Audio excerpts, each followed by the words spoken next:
Hey everybody, thanks for joining. We're at the Orbee booth here at NADA 2024, and we got a special guest here, Jim Zabel from Basis, formerly Centro. Do you even use that anymore? Or no, not anymore. Okay.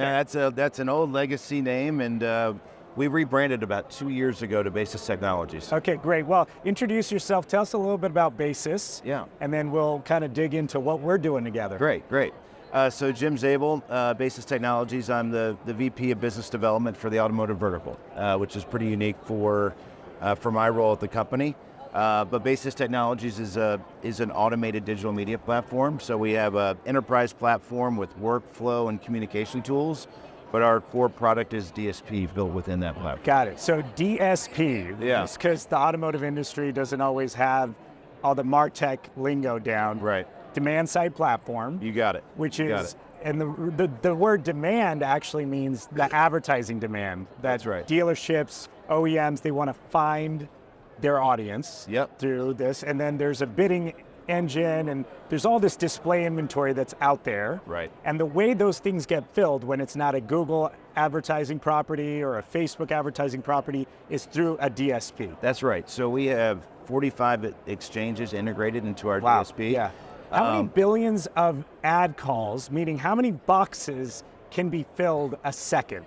Give an estimate. Oh, you know what? That's way over my pay grade. But it's probably billions. Billions a second, or let's say billions a minute. Yeah. And so these are boxes of advertising spots across the internet that need an ads filled in it. Exactly. Yeah. And all these demand side platforms are doing real-time millisecond auctions to fill that, similar to Google search, etc. Yep. And so where dealerships tend to spend a lot of their budget on, Google search, Google display, Facebook social, there's a whole other area where their car shoppers are reading articles. I mean, I don't just Google search, I'm reading news, I'm reading articles, I've got magazine subscriptions, and that's where that inventory is. Exactly. So Google, for example, I want to give you an idea of the breadth of our DSP. So Google represents about 5% of our inventory. Yeah. Right. So that puts a scope to it. Yeah. So whether it's CTV, display, digital audio, it's really the programmatic channel that's growing. So I especially want to explore digital audio. iHeart, Clear Channel, all the radio station companies have been doing this now, but programmatically being able to tap into a Spotify podcast, or so that's kind of what you're Exactly. describing. So at Basis, we have one of the most robust digital audio products. Yes. We were also first to market with Clear Channel and Triton Audio. Triton, programmatic broadcast radio. So we can programmatically insert on stations across the country. And now this isn't just spray and pray. This is to an audience the specific audience based on analytics, their behavior, what cars they looked at. Yeah. And so you could actually segment people around, these guys are price shoppers. Yeah. Because we see from the data that they're looking at different price ranges.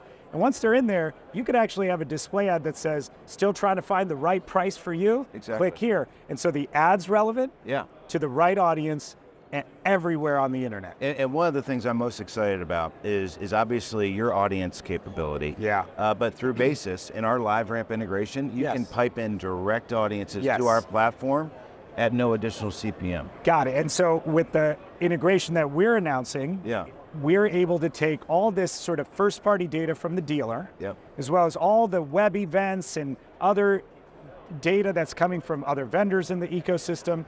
We could then normalize it, add some hygiene to it, and then from a sort of a hash perspective, a privacy compliant way, match it to how you could reach those people. So we're not sending email addresses, we're actually matching it on back-end ID numbers. Exactly, and we have match rates, I hate to throw out match rates, but I mean 70%, 80% match rates. Incredible. Based so on that means information. Dealers who have cleaner data can find 70% of their audience, whether it's people who have serviced with them before or brand new leads that just came in yesterday. They can find those people again all over. And find folks that look exactly like them as well. Now, one of the things that I've always tried to wrap my head around is, and it makes sense from a privacy standpoint, is audience size thresholds that are required. Yeah. Google or Facebook, they all require a certain level of audience size to do that media. What's the setup for most of the DSPs? I mean, no specific requirement. I mean, I think that obviously having an audience of one doesn't make sense. Right. To do. I think with any programmatic channel, you want scale. Scale. Right. Absolutely. You want to be targeted, but you also want to expand your reach. Right. And so we can do both. Yes. Within the platform. Well, cool. Well, I'm excited, especially because again, the DSP world has been sort of foreign to the dealerships. Right. A lot of agencies use them, but as large dealer groups start to bring in their advertising operations in-house, and they're starting to think, how can I buy more media? Where can I find my customers everywhere? Right. And that's what this allows them to do. And so the integration enables Orbee customers to plug in with Basis, and it's sort of like a direct relationship with Basis, and we're just the plumbing underneath. That's right. And then one of the things that we're going to explore is taking that first-party data, almost forecasting the possible audience reach that they could have. Yeah. So, I'm super excited about the integration. We are too. Thanks for the opportunity, and I think exactly what you said. This will allow dealers, give them the power. Yes. To place media in a very targeted way. Now, before you go, I want to kind of throw back to your background. Yeah. Because you're not just anybody in ad tech. Right. Talk a little bit about where you were. And, So I've bounced through the auto industry for over 20 years or so. I've been on the brand side of things, on the agency side of things. Before I would join Basis, I was the CMO at Volkswagen. There we go. Of America. And I think on the tech side, I'm really using my experience in a completely different way. And what I love about these conversations, it's about the automation. It's about making something that was hard much easier. And you come from, being at Volkswagen, you had to think in scale. Oh yeah. And so a dealer group who's saying, hey, I do this, I'm just this small dealer group of 20 stores. Right. Well, they got to start thinking about scaling that, and as they grow and work across different OEMs and so on. 100%. So really honored to have you here, and thanks for joining. Thanks, Atul. All right, cool. Yeah. Thanks. Cool. Awesome, man.